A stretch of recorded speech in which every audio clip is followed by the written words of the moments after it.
Hey guys, Vern, welcome back. Today we are in lovely old town Chiang Mai, the old city of Chiang Mai.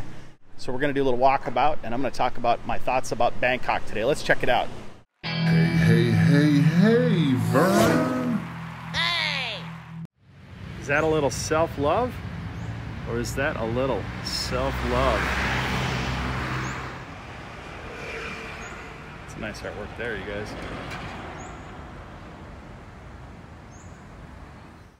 Hello, my name is Vern. What's your name?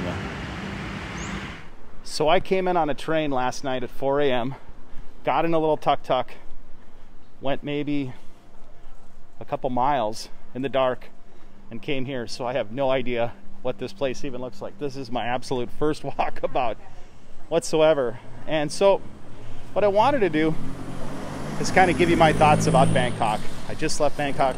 I was there for a month. And what did I think about Bangkok? Did I like it? Did I hate it? Would I come back? What did I think about it? What was my experience like? And I wanted to share that with you in case you're thinking about going there. Poke along. I have no idea what to expect in this old city.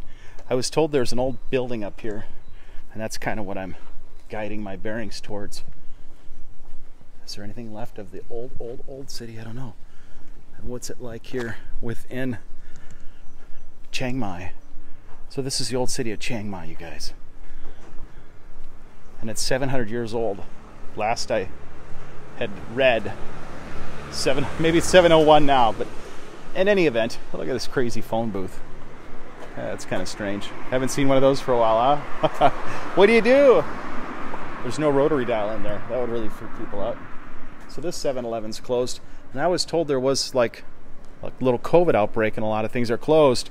And they're hoping to open again on, what, the 1st of November? And that's maybe what's going on. So you got some issues here. Yeah, see, they kind of got a little COVID scare. They got the stay back type stuff going on there. Anyway, so what did I think of Bangkok? I'm not a huge big city fan. And it takes a lot to connect me personally to a city, to why I really like a city. Now, there were things that I didn't like about Bangkok, and I want to go over those first. It felt really impersonal, which maybe a big city can feel at times. Well, maybe a lot of times. When I first got on the trains, people weren't talking to each other, which is really unusual, being in Asia. And you'd hear the message on the train, please refrain from talking. Wash your hands, don't touch this. And so these people are hearing this every day, and maybe that has an effect. You know, that's constantly in their forethought every day, and that could have an impact on things. And so I felt like everybody was really distant. And when I arrived at Bangkok, I needed to connect to people. I spent a lot of time on these islands that were pretty much not occupied. There weren't people on these islands to connect to. And then I get to the big city thinking I could find more connections, and a lot of those connections weren't available. And the people were really distant, and I'd try to reach out and say hi, and a lot of people just didn't want nothing to do with me. A lot of the foreigners didn't say a word. They just kind of looked past me, which I hadn't experienced it anywhere else, and I really didn't connect to that. I didn't like that. But that was my initial on-the-ground experience. So when I first came to Bangkok, I was just completely overwhelmed.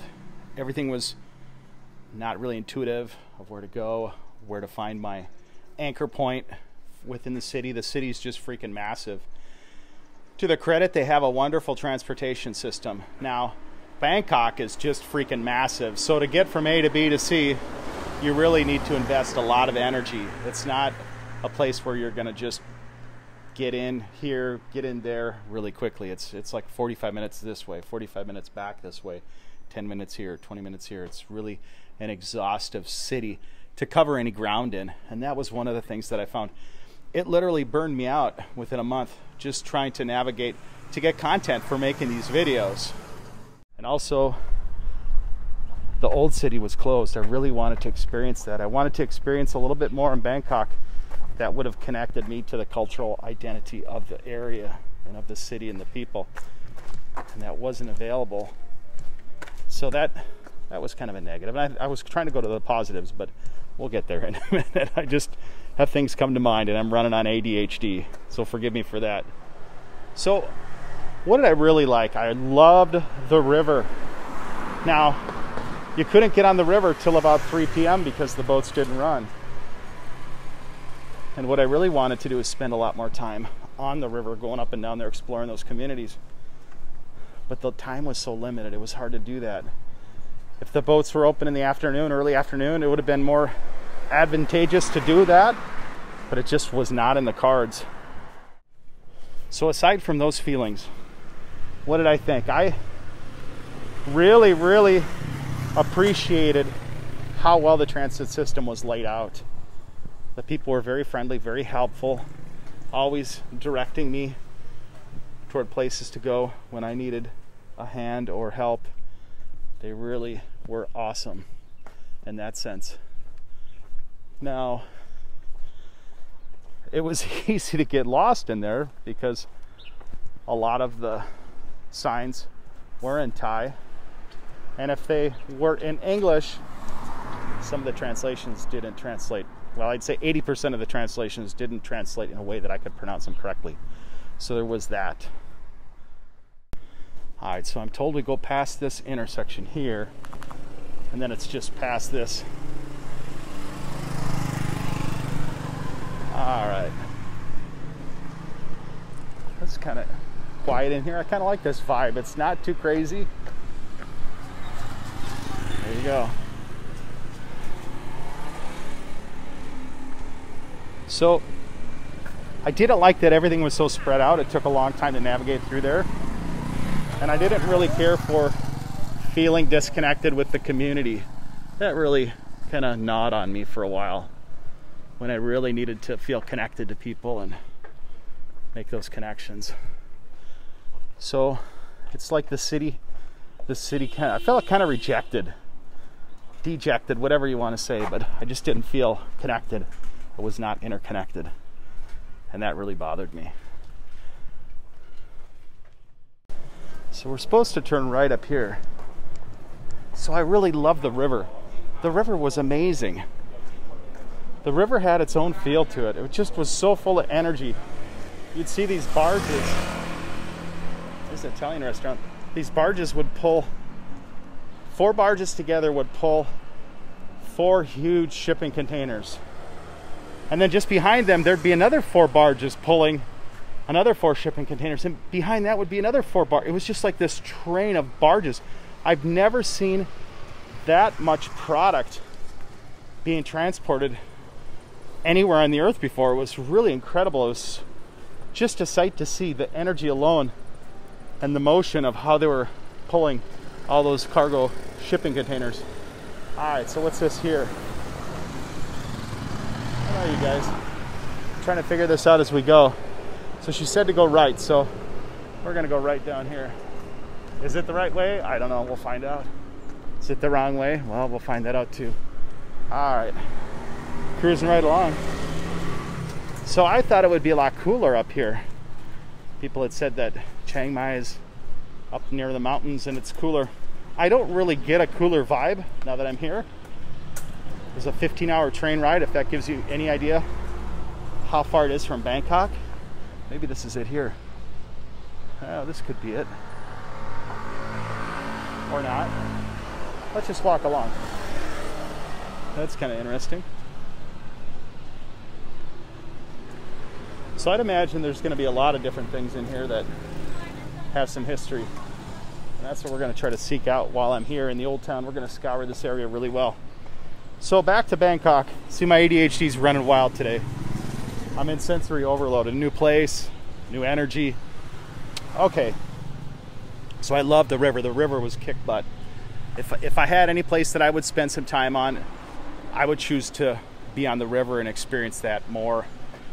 Take the ferry boat up to different stops, experience the community on each stop, and just kind of poke through that. That was well worth every bit I spent money on. And the other thing, the other places that I would like to go would be some of the other markets. Now, I just ran short of time. There were other markets that I wanted to do. And the thing I loved about the markets is it really tied the people together. You could feel the energy of Asia the way it's supposed to feel. People are interconnected. People are engaging with one another, going about their daily routines, picking vegetables up, yakking at the vendors. That is what I miss, that connection to the people. That's what I thrive on. I love that. And to see these places empty, you don't get that. And it feels like you kind of feel empty because you can't connect to anything. And when you're a traveler, you want to connect to everything to feel a part of something. And when those people in the community aren't there to interact with, it's easy to feel outside of the fold because you're not going home to a bunch of people. You're going to your empty Airbnb or empty apartment, or you have a hostel, but even now the hostels are pretty vacant. Oh, this looks to be the city wall here. That's what that is. That's interesting. Well, it's 2 levels, right? You've got the area where you stand on to defend from. Look how thick it is. Look how thick that wall is. That's for defending off cannonballs or projectiles that would be shot at your wall. You know, that's about survival. These people didn't want to die. They wanted to survive, so they had to have these walls. You know, it's crazy that we had to live like that for thousands of years with walls. Oh wow, there's a Burger King here. Look at that. That's a shock. Is it open? Oh, it's open. God bless them. You know where I'm going today. I'm not hungry now, but I'm going to come here later. Not hungry yet. Wow. The King. Ghost Burger. That's different. Ghost Burger. Oh, they got a breakfast sandwich. Maybe not. Yeah, they do. The Ghost Burger. Why is everything dark themed now? Dark Superman, dark Spider-Man, Ghost Burgers.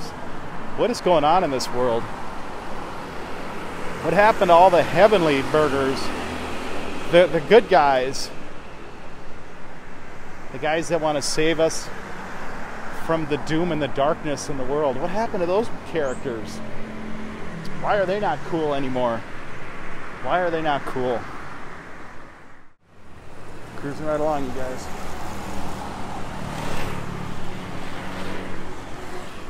This looks to be kind of a little hipster zone here. Got the canal. Is it a sewage canal? Is it a river? I don't know. Alright. Like I say, this is our first walkabout, you guys.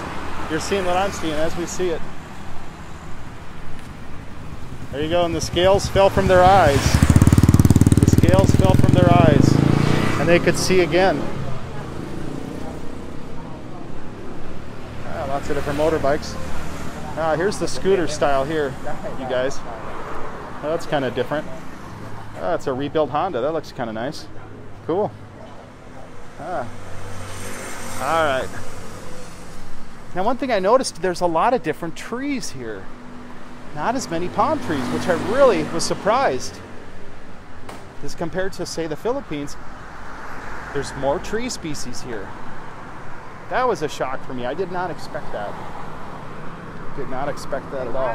Hello.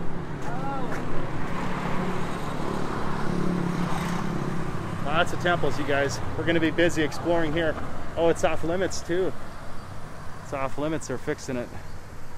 Wouldn't be the first experience I've came across where they're fixing it's closed.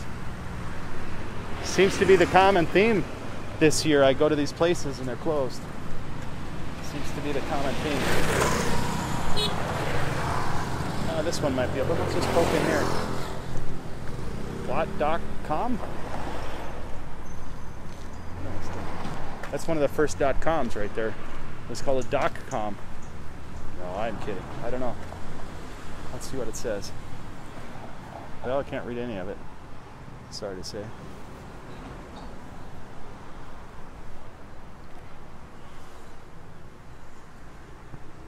I wonder how old that is. I wonder how old that is.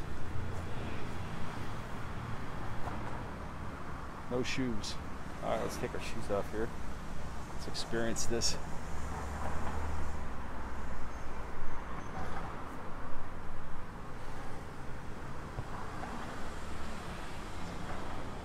They keep it pretty clean in here.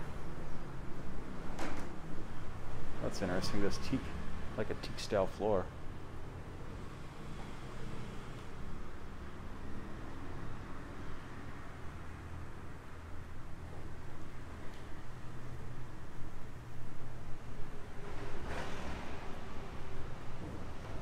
interesting. Very interesting. Well, that's different. Look at this wood. Is this like a teak? Interesting.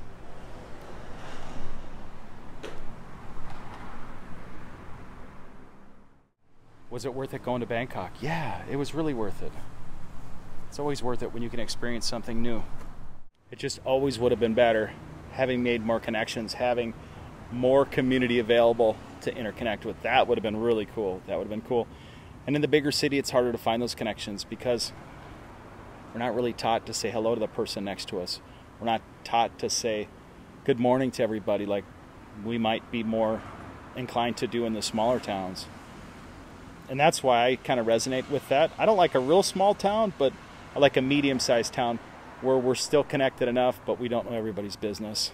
I think that's what I like. I don't know, maybe you like that too. Yeah, so when I made this, I'm thinking, I got to make a video. I'm really tired. I didn't get much sleep. I was in the train, and it's shaking every few seconds, like a lot. And it was probably the most jarring train experience I've ever been on. But it was what it was. And we got through it, we survived, and now we're here. So, anyway, I just was thinking about that. My general thoughts about Bangkok. There were things I really loved about Bangkok. There were things I wish were different. There were things that I wish I would have experienced more, but due to limitations, due to closures, it wasn't an option. And I think that at this time, I probably would have spent less time in Bangkok had I not booked a 1-month Airbnb. I probably would have stayed there maybe 3 weeks, 2.5 weeks, 3 weeks. That would have been enough for me, and then had moved on. So, yeah. And the thing is, you just don't know what you're going to get out of a destination until you get in there, until you poke around and try opening it up, exploring it, and seeing if it connects with you as a person. You just have no idea. People can say this or that, and that might be your experience. It may not be your experience. With all the different closures, we also have that to consider. And how do we navigate through that to find something that is of a value for us and for other people? So that's really it. You don't know what you have until you get there, and you don't know what you're going to find until you try to experience it. And it can be different for everybody at any place at any time. And I'm just giving you my version of what I experienced. So if I had to do it again, I would spend much more time in the river, and I would try to be closer to that river scene and not have to lose 2 hours getting there and back.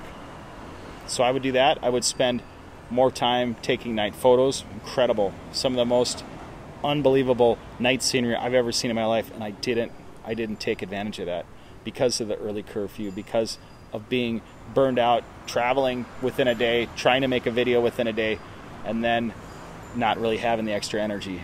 So the daily vlog is a lot to do. It really is. And hopefully it pays off. If it doesn't, if it gets to the point where it's the other way, then I'm just going to go back to making a video every couple days. And I may do that too, like every 2 or 3 days. So I'm still debating on that. I'm not seeing a huge advantage to the daily vlog yet, and I'll give it a little more time, but we'll see. So one of the other surprises of coming to Asia, Thailand probably more in particular, is that in Thailand, I expected there to be more cultural identity to the past. For example, I had read the National Geographics that my dad had when he was growing up, and the National Geographics that my grandma had bought along the years that I was growing up, that I would poke through, and they always show the cultural connection to the community, the temples, the gold, the neck braces, just the different dress, the monks. And what I'm finding is there's way more city influence than there is cultural identity left. And it's the exact same way back in my home country, back in the USA. The cultural connections, the meals, the heritage celebrations, they're just getting less and less and less. And they're maybe just about to vanish. And that's too bad, because those things are our legacy, our story of the past from where we came from. And if we don't have those anymore, do we lose our identity? Do we lose our signature, our differences. I don't know. And maybe all those past things aren't the best, but they're still our story. And I hope that we continue those stories. We continue the dances, the folk dances. We continue sharing our cultural aspect of our societies. Because if you think about it, that's what gives us the flavor in this world to other people, to ourselves. That's our connection to our art, our interests, our identity. And I think that's really important. And if we lose that, then what do we identify with? What do we use as a launching base to the next climb? I don't know, everything just gets so muted, right? If you paint everything with a white brush, there's not going to be much to see. So that's it, you guys. Just go forth. You don't know what lies ahead. You don't know what lies in front, to the side. Just go forwards. You might have the best time of your life. There may be a purpose that you're going for in an area that you won't even know until you get there. But, you know, like for example, I was going to take the afternoon train and thinking that I would be able to vlog most of the view, maybe some of the mountains when I came this way. And after I thought about it, I thought, that train's not going to get here till 4 a.m. And I thought, oh my gosh, what am I going to do once I get there at 4 a.m.? I don't know. So I went back the next morning. When I went to take my train, I went really early thinking maybe I could get on the early morning train, the 8:30 train. And I got there and it was fully booked, not one seat left. And I thought, okay, it must not be meant to be. So I got on this train. And it worked out well because there was a Chinese guy that was an English teacher that was really cool. It was really helpful, helping me to get to this hostel. And he's having some struggles now, and maybe I can connect him to a place where he can find some work. So you never know. I mean, life is like that with your connections. When you think that things aren't going bad, maybe that's exactly what was supposed to happen for a reason, for a purpose. And that's kind of what I've matured enough to look at things like that now. At least I hope I have anyway. So don't always get upset over all the misconnections and things that don't happen, because maybe that was what was supposed to happen. So that's it, you guys. That's it for this. It's going to be a little quick vlog today. So where else are you going to see that scene, huh? Hey, Vern.